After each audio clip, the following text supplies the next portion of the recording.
চিত্রচিরে চৈত্র মাস। লেখনীতে মম সাহা। পর্ব সংখ্যা ১৯। রাতের কালো আকাশে যেন বিরহের ছাপ। তারাদের নিশ্চুপতা রাতকে করেছে আরো গম্ভীর। চিত্রা ছাদের গাছগুলোতে সযত্নে পানি ঢালছে। সচরাচর রাতে গাছে কেউ পানি ঢালে না, কিন্তু মন খারাপ দূর করার জন্য সচরাচরের কাজগুলো থেকে বেরিয়ে অন্যরকম কিছু করা উচিত। চিলেকোঠার ঘর থেকে বাহার ভাইয়ের গুনগুনিয়ে গাওয়া গানের শব্দ আসছে। চিত্রা দীর্ঘশ্বাস ফেলল। হাসতে খেলতে থাকা জীবনটার কি নিদারুণ পরিবর্তন হয়ে গেল এই ১ মাসের মাঝে। সময় বদলাতে সত্যিই সময় লাগে না। শুনলাম তোমার নাকি হক মেরে খাওয়ার সময় ফুরিয়েছে। শক্ত গম্ভীর পুরুষালী কণ্ঠে থমকালো চিত্রা। গম্ভীর কণ্ঠ হলেও কণ্ঠের মাঝে ঠাট্টার সুর। চিত্রা তপ্ত শ্বাস ফেলল। ক্লান্ত কণ্ঠে বলল, বাহার ভাই, ভাঙা মানুষকে আর না ভাঙলেও তো পারেন। আমি ক্লান্ত। চিত্রার কথায় বাহারের তেমন পরিবর্তন দেখা দিল না, তবে উচ্চস্বরে হাসির শব্দ ভেসে এলো। চিত্রা সেই শব্দ শুনে হতাশার এক শ্বাস ফেলল। এহেন সময়ে এমন উদ্ভট উচ্চারণ বাহারের থেকেই আশা করা যায়। মানুষটা তো বরাবরই এমন, রাগ করে আর লাভ কি? চিত্রাকে চুপ থাকতে দেখেও হেলদোল দেখালো না বাহার, বরং বেশ স্বাভাবিক কণ্ঠে বলল, বুঝলে মেয়ে, এ জীবনে এত দ্রুত ক্লান্ত হলে চলবে না। তোমার তো সবে বাস্তবতা শুরু। যত্নে গড়া ননির পুতুলের ন্যায় শরীরটাকে এখনো বহুত ঘাত প্রতিঘাতের লড়াই চালাতে হবে। তৈরি তো? অ্যাসিড তো কেবল হাত পুড়িয়েছিল, বা হাতটা এখন প্রায় অকেজো। কে জানতো বাস্তবতা নামক অ্যাসিড আমায় পোড়াবে? চিত্রার কথায় চরম বিধ্বস্ততার আভাস। দীর্ঘশ্বাসের হাহাকারে নিস্তব্ধতা ভয়ঙ্কর হলো। বাহার ছাদের রেলিং এর ওপর উঠে বসল। লোকটার কি কোনো ভয়ডর নেই? এমন গাছাড়া ভাব নিয়ে কিভাবে থাকতে পারে মানুষ? তোমার আম্মু কোথায় যেতে পারে বলে মনে হয় তোমার? আমি জানি না। বুঝ হওয়ার পর আম্মুকে কোথাও যেতে দেখিনি। তার কলেজ ছাড়া কিভাবে বুঝবো বলুন? চিন্তা করো না, ফিরে আসবে সে। আপন মানুষের ভয়ঙ্কর পরিবর্তন দেখার আগেই ফিরুক সে। আমার বড্ড ভয় লাগছে বাহার ভাই। মানুষের বদল কেমন ভয়ঙ্কর। চিত্রার কথায় বাহার হাসল। স্বচ্ছ চোখের পাতায় দেখা দিল অগাধ জলরাশির আনাগোনা। বাহার ভাইয়ের চোখে এই জলরাশিরা বড্ড বেমানান। বাহার ভাই হলো পাহাড়। সে পাহাড় মাথা উঁচু করে বাঁচে। সে পাহাড়ের বিধ্বস্ততা মানায় না। নিচ থেকে দোয়েল ছুটে এলো ছাদে। চিত্রা এবং বাহারের মাঝে তখন নীরবতা। কি যেন ভাবনা ওদের। সেই নীরবতার জালকে ছিঁড়ে দিয়ে আগমন ঘটালো দোয়েল। ধীর কণ্ঠে বলল, চিত্রা আপা, বড় চাচি আপনারে নিচে যেতে বলেছে। রাতের রান্নার আয়োজন আপনাকে করতে বলেছে। বড় চাচির নাকি শরীর ভালো লাগছে না। চিত্রা তাজ্জব হয়ে তাকিয়ে রইল দোয়েলের পানে। দোয়েলের কথার তার বিশ্বাস হলো না। মনে হলো সে ভুল শুনেছে হয়তো। যে মেয়ে ১ গ্লাস পানি তুলে খায় না, সে কিনা এতগুলা মানুষের রান্না করবে? চিত্রার হতভম্ব অবস্থা দৃষ্টি এড়ালো না বাহারের। সে পা ঝুলাতে ঝুলাতে বেশ আয়েশি ভঙ্গিতে বলল, মেয়ে, তুমি ঠিকই শুনেছ। এত অবাক হচ্ছ যে? এখন তোমার বড় চাচির কোমর ব্যথা বাড়বে, মাথা ব্যথা বাড়বে, শরীরের অসুস্থতা বাড়বে, সাথে বাড়বে তোমার প্রতি তার অদৃশ্য অকারণ হিংস্রতা। সাবধানে থেকো মেয়ে, পৃথিবীর সকল মানুষ খারাপ, তবে কেউ কেউ প্রশংসা পাওয়ার লোভে, সুযোগের অভাবে তার খারাপ গুণটা দেখাতে পারে না। তোমার বড় চাচি সুযোগ পেয়েছে এখন। এবার খোলস বদলানোর পালা। চিত্রা কেবল শুনে গেল বাহার ভাইয়ের কঠিন থেকে কঠিন সত্য কথাগুলো। সত্যিই মানুষ তবে খোলস বদলায়। সময়টা সেপ্টেম্বরের মাঝামাঝি। ভ্যাটিকান সিটিতে আজ অবনী বেগমের শেষ দিন।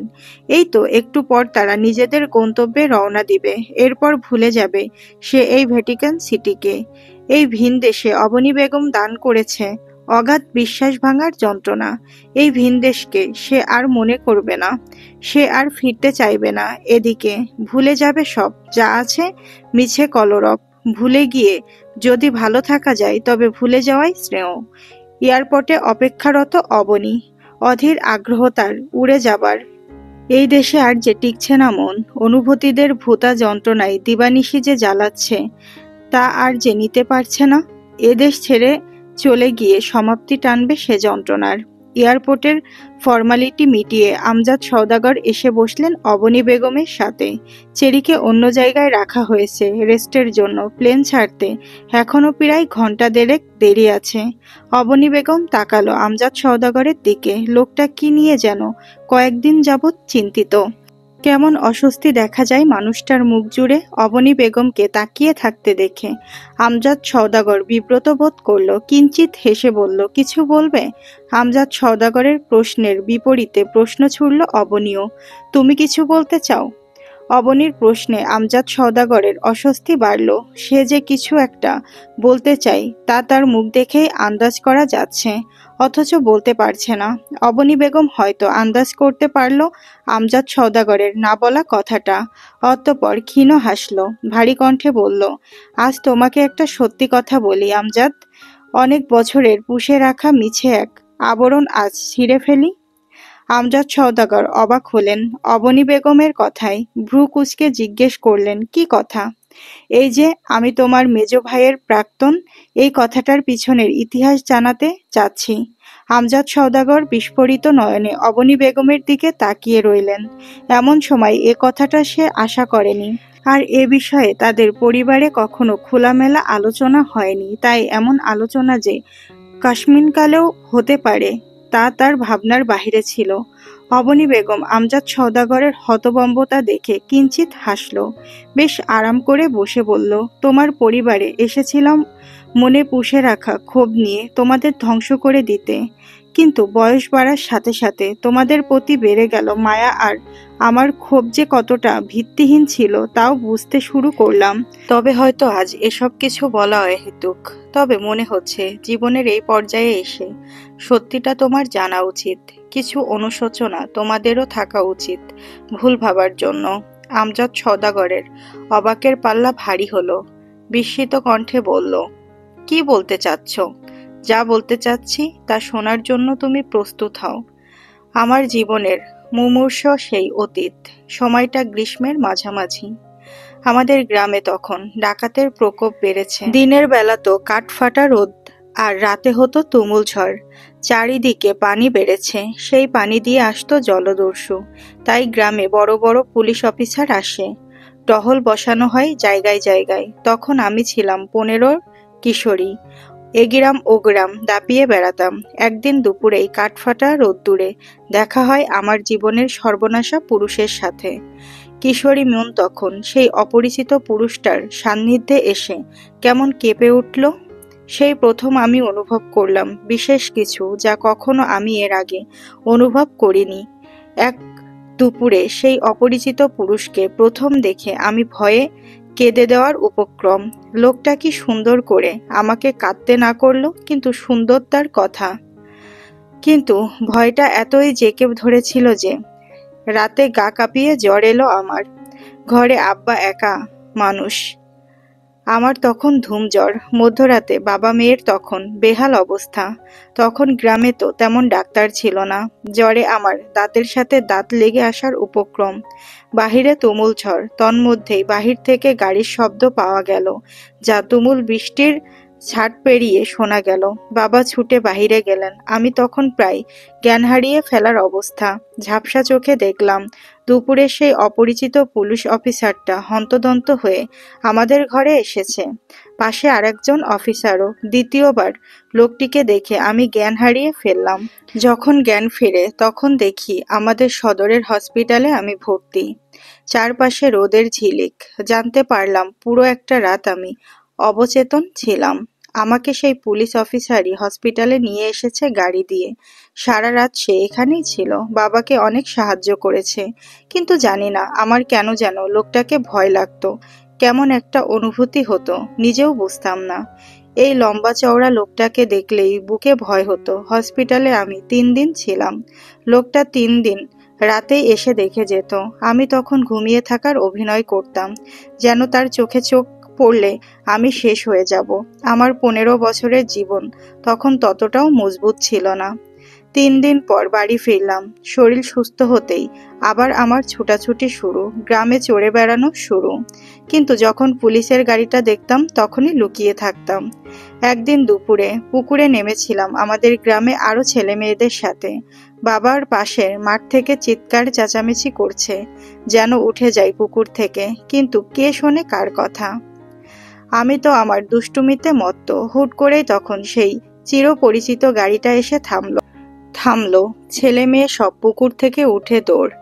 আমার আবার তৎক্ষণাৎ মাথায় বুদ্ধি আসে কম। যতটুকু বুদ্ধি এলো ততটুকু কাজে লাগিয়ে আমি পুকুরে ডুব মারলাম। কিন্তু কতক্ষণ আর শ্বাস আটকে রাখা যায়? আমারও হলো বেহাল দশা। দম আটকে দ্রুত উঠে গেলাম।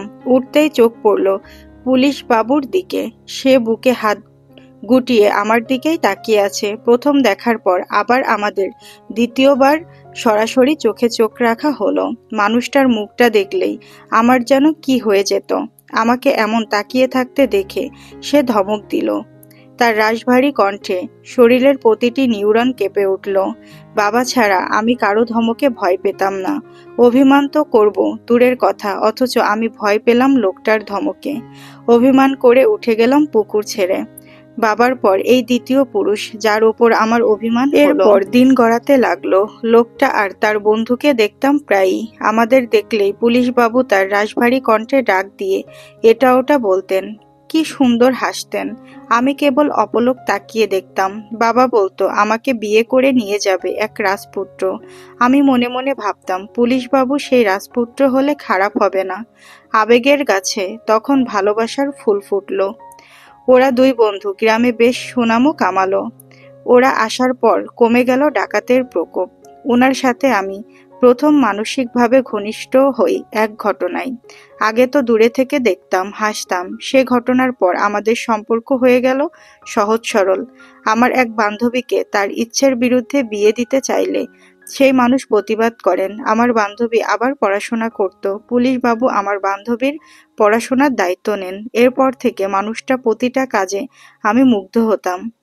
আমার সাথে তার সম্পর্ক একদম কাছ থেকে কাছের হয়ে গেল। মাঝে মধ্যেই এটা সেটা রান্না করে পুলিশবাবু আর তার বন্ধুর জন্য নিয়ে যেতাম। দুই বন্ধু কত তৃপ্তি করে খেত। এমন করে বছর পেরোলো।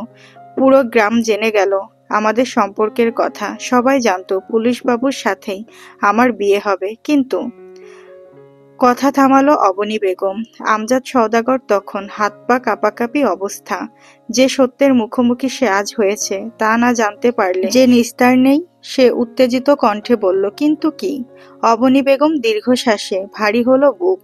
চোখে টলটল করে উঠল সেই অতীত। বাবার বিষ খাওয়ার শরীর, যা কাদায় মাখামাখি হয়ে পড়েছিল মাঠে। কি বিভৎস সে স্মৃতি, কি বিশ্বাসঘাতক মানুষ।